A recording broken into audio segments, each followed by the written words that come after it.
What if I told you about an interview that Mel Gibson walked out of live after uttering a single sentence that silenced all of Hollywood?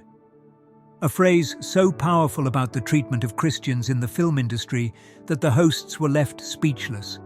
And what happened afterward was carefully hidden from major media outlets for over 3 years.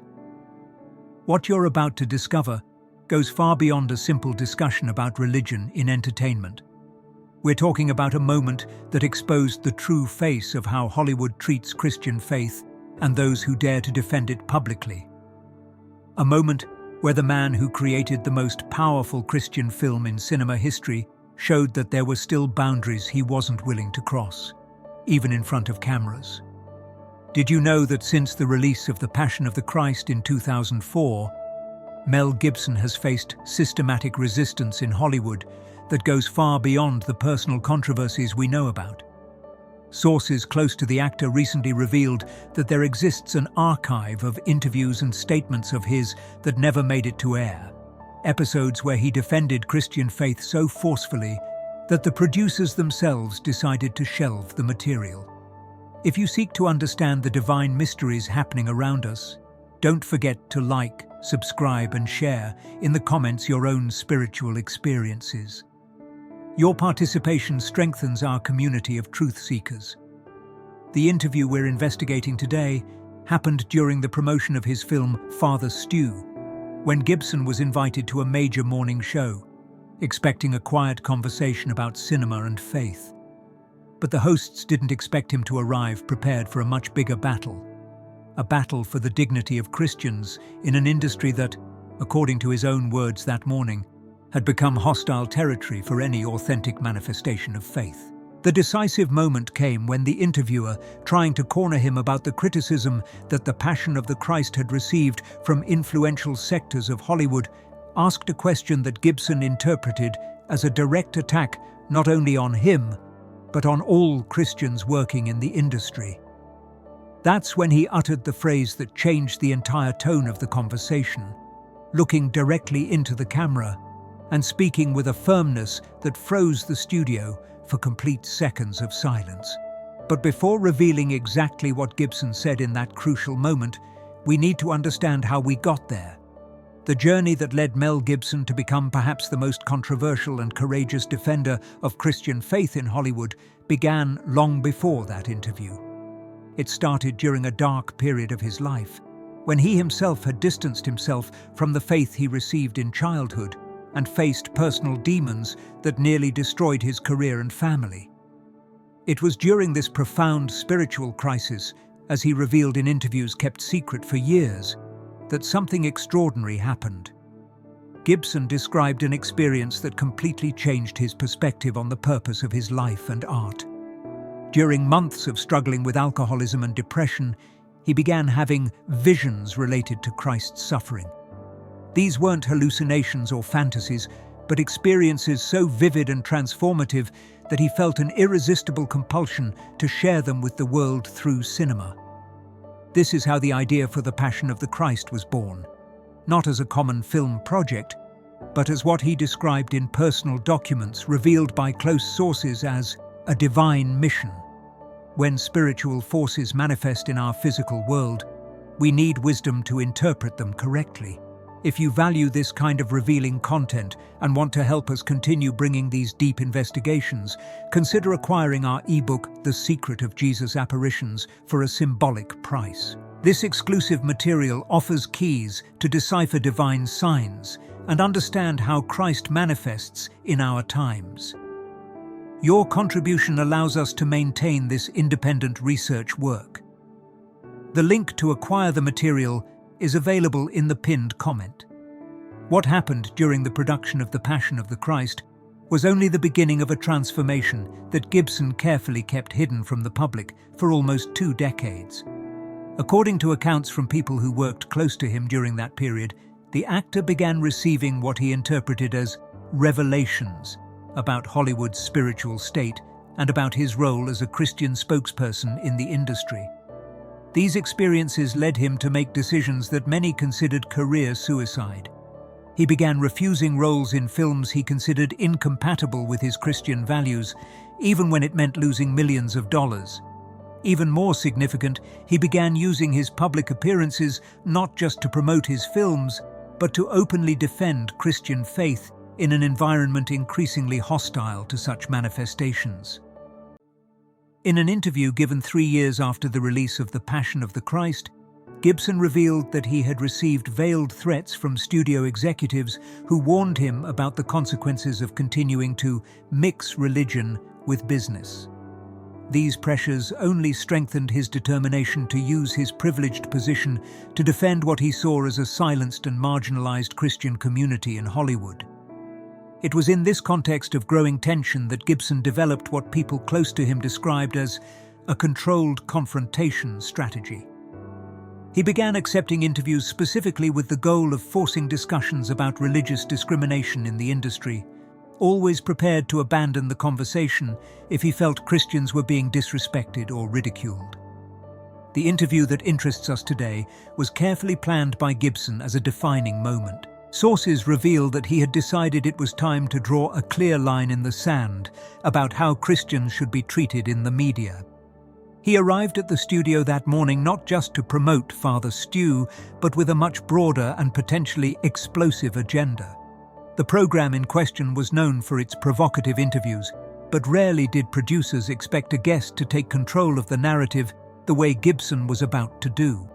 The tension in the air was palpable from the start, with the hosts clearly prepared to question not only his film projects, but his religious convictions and his history of controversial statements.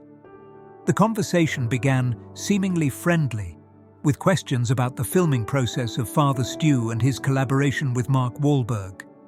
But Gibson, experienced enough to recognize when he was being led into a trap, maintained a cautious posture.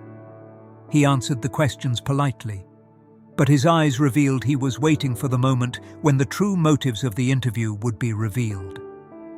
That moment came when the main host, with a smile that didn't reach her eyes, began questioning whether explicitly Christian films like The Passion of the Christ weren't a form of religious imposition on the general public.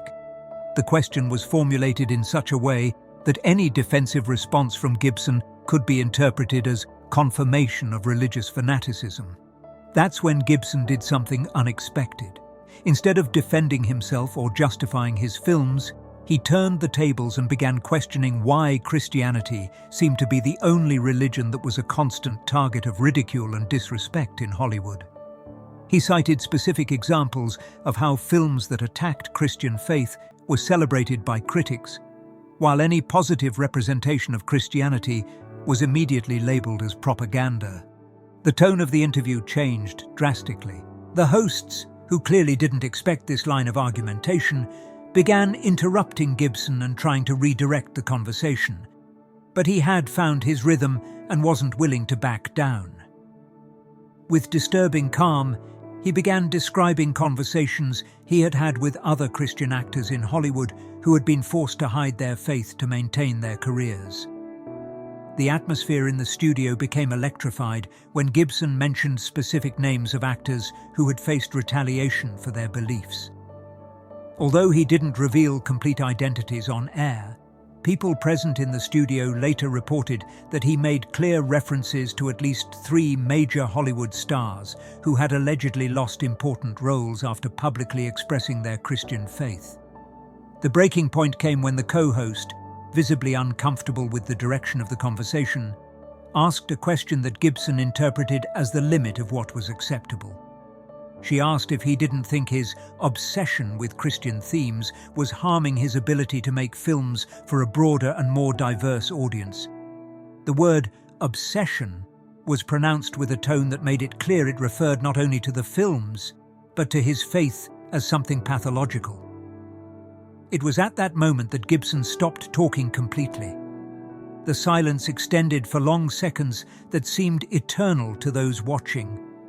Then, looking directly at the camera and not at the hosts, he said in a low but penetrating voice, "In an industry that glorifies every kind of self-destructive behavior and celebrates moral degradation as art, The only thing you can't tolerate is a man who believes in Jesus Christ. Respect Christians. What happened in the following seconds was described by witnesses as one of the most tense moments ever witnessed on live television. Gibson stood up calmly, removed his microphone, and began walking toward the studio exit. The hosts tried to call him back, but he didn't turn around. The camera followed him until he disappeared down the studio corridors, leaving behind a live program in complete chaos. What made this moment even more impactful was the way Gibson had structured his statement. He wasn't just defending his own faith, but making a direct accusation about the moral hypocrisy of an industry that, according to him, had completely lost its sense of values. The phrase, "respect Christians," echoed in the silent studio like a direct challenge not only to the hosts, but to an entire power structure he saw as systematically hostile to Christian faith. Behind the scenes, the chaos was even greater. Producers whispered desperately into their headsets, trying to decide whether they should cut to commercial or try to save the program. The decision was made to abruptly end the transmission, claiming technical problems, but amateur recordings made by studio employees were already circulating on social media before the program even ended. The impact was immediate and devastating. Within hours, clips of the moment were going viral, but something strange happened. Major television networks and news portals remained largely silent about the incident. There was a conspiracy of silence that people close to Gibson interpreted as proof that he had touched a very sensitive nerve of the industry. In the days that followed, Gibson received hundreds of support messages from Christians around the world, but also faced what close sources described as a coordinated, discrediting campaign, orchestrated by influential sectors of the media and film industry. Articles began appearing questioning his mental stability and bringing up old controversies with renewed intensity. But Gibson didn't back down. In an interview given 2 weeks after the incident to a small Christian network, he doubled down. He revealed that he had documented several cases of religious discrimination in Hollywood and was considering making this information public. He spoke about actors who had been instructed by their agents to hide their faith, about Christian screenwriters whose projects were systematically rejected, and about a culture of intimidation that forced believers to choose between their career and their faith. The most revealing part was when Gibson stated that his abandonment of that interview wasn't an impulsive act, but a calculated decision to force a national discussion about religious intolerance in one of the country's most influential industries. He had used his position and notoriety to create a moment that couldn't be ignored, even if major media tried to minimize its impact. What made the situation even more explosive were the revelations that began emerging in the months following the incident. People who had worked on productions with Gibson began sharing, under condition of anonymity, stories about the systematic pressure that Christians faced in the industry. A studio executive who asked not to be identified revealed to an independent Christian publication that there were unofficial lists of actors and directors considered problematic due to their religious convictions. The impact of Gibson's words was amplified when other Christian artists began breaking their own silence. Jim Caviezel, who had played Jesus in The Passion of the Christ, gave a rare interview where he confirmed that his career had suffered direct consequences after the film. He revealed that he had lost at least 5 important roles because directors considered his association with the film made him a too controversial choice for mainstream productions. Chris Pratt, another actor known for his Christian faith, made public statements supporting Gibson, stating that he had faced similar pressures to moderate his expressions of faith. He described a meeting with studio executives where he was gently advised to avoid mentioning God in promotional interviews, as this could alienate international audiences. Something that impressed observers was the apparent coordination of the industry's response to Gibson's incident. Several entertainment publications published similar articles in the same week, all questioning whether Gibson had lost control. and suggesting that his religious convictions were becoming an obsession harmful to his career. The similarity of angles and arguments led some to suspect an orchestrated campaign. Documents leaked later revealed that a public relations group had been hired to manage the narrative around the incident.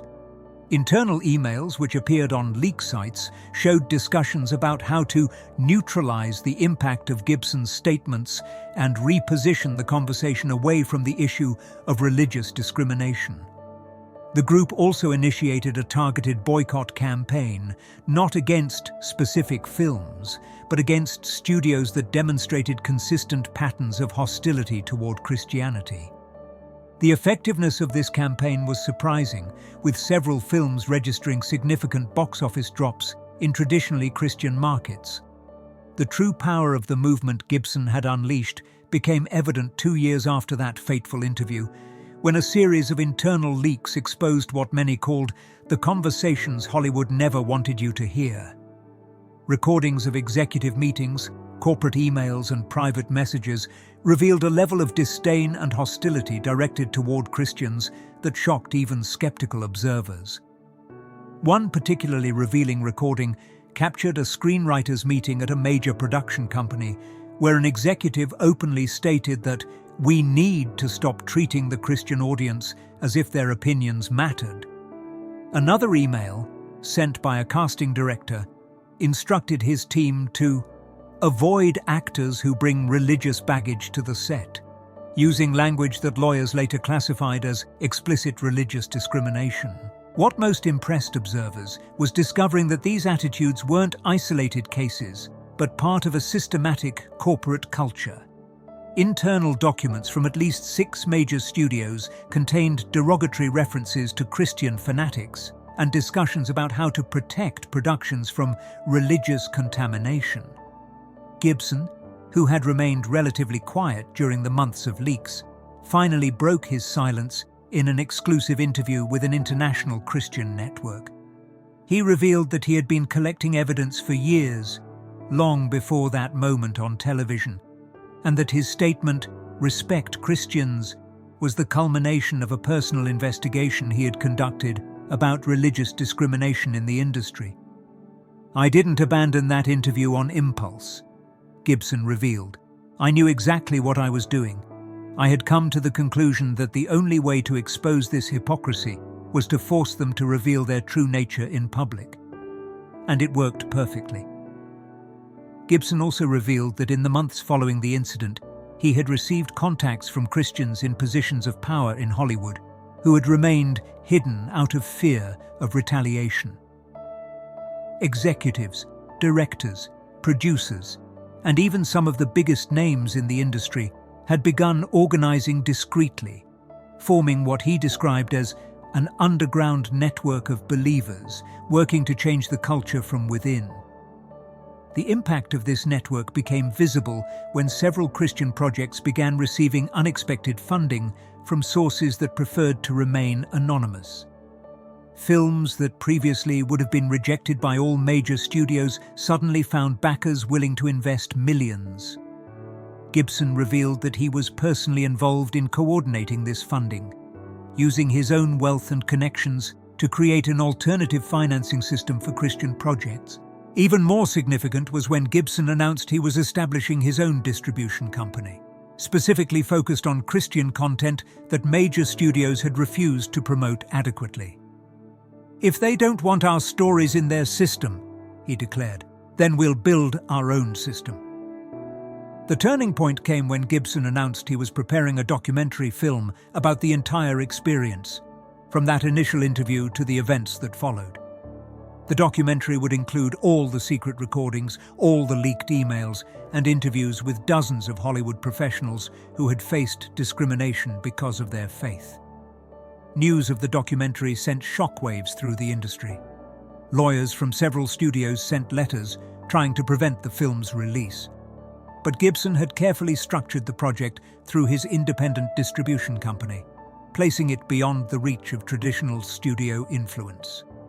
The release of Respect Christians, Hollywood's Silent War, transformed into the most polarizing cinematic event of the decade. Gibson had carefully orchestrated a distribution strategy that completely bypassed the traditional system, transforming churches, Christian community centers, and even school gymnasiums into improvised movie theaters. In a single night, over 5,000 locations across the country simultaneously screened the documentary, creating an unprecedented cultural phenomenon. What made the film truly explosive weren't just the revelations about religious discrimination, but the way Gibson had connected these practices to a broader cultural agenda. The documentary presented evidence that hostility against Christians in Hollywood was part of a systematic effort to reshape American cultural values, using entertainment as a vehicle to promote a secular and progressive worldview. One of the most impactful sections of the film showed how scripts were deliberately altered to remove or ridicule Christian elements, even when this harmed the narrative. Gibson presented specific cases where Christian characters were transformed into villains or fanatics, where biblical references were removed from historical adaptations, and where actors were instructed to secularize their performances to make them more palatable for modern audiences. Gibson also documented the phenomenon of closet Christians, A-list stars who secretly practiced their faith but never mentioned it publicly. Some of these figures allowed Gibson to include audio recordings of their private prayers and spiritual confessions, creating a powerful contrast between their public secular personas and their private souls hungry for God. The most controversial segment of the documentary was titled "The Price of Prophecy," where Gibson explored how modern prophets were treated by the industry. He presented cases of screenwriters who had received what they believed were divine inspirations for stories, only to see them rejected or distorted beyond recognition by studios. The moment of decision came when the events we witness are only the beginning of what's to come in the cultural war against faith. To be spiritually prepared for the approaching times, our prophetic preparation guide about the last days is essential. Last units in the pinned comment: don't wait any longer. The documentary's impact was immediate and seismic. In the first 48 hours after release, over 2 million people had watched the film, and specific clips were going viral on social media at a speed that alarmed Hollywood executives. The hashtag number #RespectChristians became the most discussed topic on Twitter for 3 consecutive days. What most impressed observers was how the documentary had exposed not only discrimination against Christians, but also the orchestrated nature of the industry's response to any challenge to its cultural hegemony. The apparent coordination of attacks against Gibson, the uniform silence of mainstream media, and the refusal to address the specific evidence presented in the film became, paradoxically, additional validation of his allegations. Years after that pivotal moment in the morning interview, the phrase "respect Christians" had become more than a statement. It had become a movement, a battle cry for a community that had discovered not only its voice, but also its collective strength to challenge power structures that had long taken their silence for granted. The deepest legacy of that moment of courage from Mel Gibson cannot be measured only by the success of his films or the impact of his documentary. What truly transformed the cultural landscape was how his statement, "Respect Christians," inspired an entire generation of believers to stop apologizing for their faith and start demanding it with dignity and spiritual authority. In the years that followed, what many began calling the Gibson effect spread far beyond Hollywood. Christian teachers at secular universities began openly defending their convictions in classrooms. Christian business people stopped hiding their faith in corporate environments. Christian politicians began speaking about Jesus Christ with the same frankness they spoke about economic policy. It was as if an entire community had finally found the courage to step out of the shadows. The most significant transformation occurred in the film industry itself. What Gibson had begun as a lone man transformed into a movement of hundreds of Christian professionals who began working together in a coordinated fashion. They created not only alternative funding, but an entire parallel infrastructure of production, distribution, and promotion that rivaled Hollywood's traditional systems. This new Christian Hollywood wasn't limited to making explicitly religious films. They began producing high-quality entertainment that simply wasn't hostile to faith, that presented Christian values naturally and organically, and that treated religious characters with dignity and complexity. The result was a renaissance of content that resonated deeply with audiences that had been neglected for decades. Gibson became not only the catalyst, but the spiritual mentor of this movement. In rare interviews granted only to Christian media, he spoke about how his experience had been not only a professional battle, but a profound spiritual journey that had transformed him from a famous actor into something much more significant, a cultural prophet for his generation. "When God gave me that film, The Passion of the Christ," Gibson reflected in one of those interviews, "I thought it was about telling Jesus' story. But now I realize it was about preparing me for a much bigger mission. It was about learning to face hatred with love, hostility with truth, and persecution with perseverance." He revealed that in the years since that fateful interview, he had received thousands of letters from Christians around the world who had found courage to defend their faith in their own spheres of influence. Teachers who had stopped self-censoring their convictions, doctors who had begun praying with patience, lawyers who had begun using their expertise to defend religious freedom. Perhaps the most powerful validation of Gibson's impact came from an unexpected source: his former critics. In the following years, several journalists and Hollywood executives who had initially attacked Gibson began to admit, discreetly, that he had touched on real and important issues. Some even apologized publicly, acknowledging that their initial response had been motivated more by cultural prejudice than objective analysis. One of these cases was particularly moving. A film critic who had written some of the most vicious attacks against Gibson after that interview sent him a personal letter 3 years later, revealing that he himself was a Christian who had hidden his faith throughout his journalistic career. The letter, which Gibson later made public with permission, described how the actor's example of courage had inspired the critic to stop attacking his own faith community. "You showed me it was possible to be simultaneously professional and prophetic," the critic wrote. "For years, I thought I had to choose between my career and my faith. You proved that the real choice was between integrity and cowardice." The international impact was also profound. Christians in countries where they faced much more severe persecution than anything experienced in Hollywood began citing Gibson as an example of how to defend faith in hostile contexts. Underground churches in China secretly screened his films. Christians in the Middle East used his speeches as inspiration for their own declarations of faith. But Gibson always insisted that his role was temporary, that he was just a catalyst for something much bigger that God was doing in global culture. "I'm not the hero of this story," he said in his final public speech on the topic 5 years after that initial interview. "I'm just the guy who had enough courage to say out loud what millions of people were thinking in silence." He ended that speech with words that became the unofficial manifesto of the movement he had helped create.